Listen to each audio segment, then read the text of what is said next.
Sababu 7 zinazokuzuia kukua au kupiga hatua. Ni mimi Hadrian Isidorius.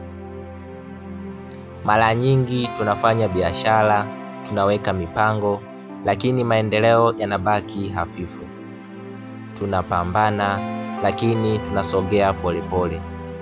Lakini ukweli ni huu: sio dunia inayokuchelewesha, ni fikra zako, tabia zako na maamuzi yako ya kila siku. Kama alivyosema Nelson Mandela, rais wa zamani wa Afrika Kusini, I never lose, I either win or learn. Leo nataka tuguse ukweli huu. Sababu 7 zinazokuzuia kukua au kupiga hatua.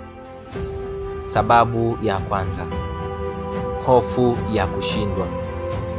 Wengi wanashindwa si kwa sababu hawawezi, bali kwa sababu wanaogopa kushindwa. Hofu inayowafanya wasijaribu.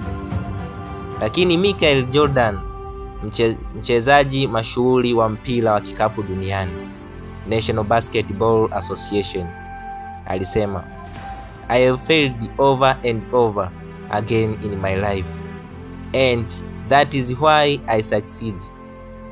Huyu ni mtu aliyekataliwa kwenye timu ya shule yake, lakini leo anahesabiwa miongoni mwa bora zaidi duniani. Kushindwa ni darasa, sio hukumu. Sababu ya pili: kutokuwa na malengo sahihi. Bila malengo, safari yako haina ramani. Tony Robbins, mhamasishaji mashuhuri wa kimataifa, alisema, setting goal is a first step in turning the invisible into the visible. Ukitaka mafanikio, andika malengo yako, yapime, yafuatilie. Malengo madogo hujenga mafanikio makubwa. Sababu ya tatu: kukosa nidhamu. Motisha huanza safari, lakini nidhamu ndio inayokupeleka mwisho. Cristiano Ronaldo, mchezaji mkubwa wa soka duniani, aliyewahi kuichezea Real Madrid, alisema, talent without work is nothing. Ronaldo huamka alfajiri kila siku kufanya mazoezi. Hiyo ndio siri ya mafanikio, kufanya hata pale hutaki. Sababu ya 4: mazingatio mabaya. Jiulize, unakaa na nani? Unasikiliza nini?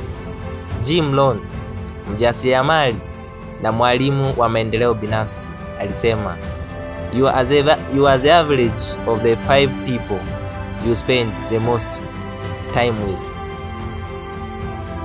Marafiki wako wanaweza kuwa injini yako au mnyororo wako.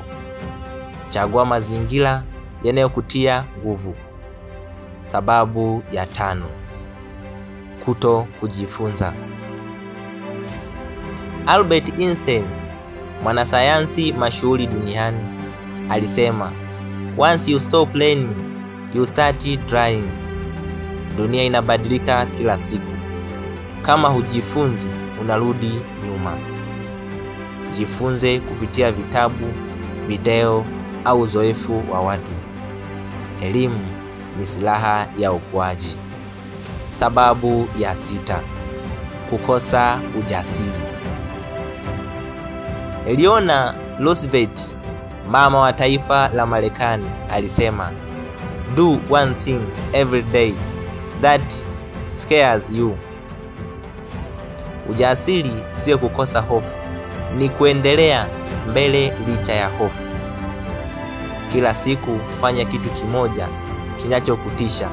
Hapo ndipo utakapogundua uwezo wako wa kweli.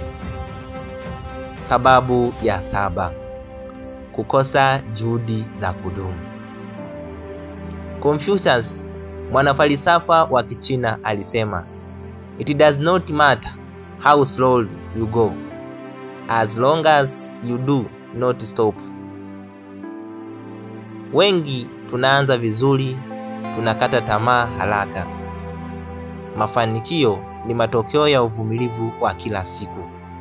Endelea hata kama ni polepole. Hitimisho. Kujua tu sio kupiga hatua. Kupiga hatua ni kusikiliza, kuelewa na kuchukua hatua. Oprah Winfrey, mjasiriamali na mwanahabari maarufu duniani, alisema, "The biggest adventure you can take is to live the life of your dreams."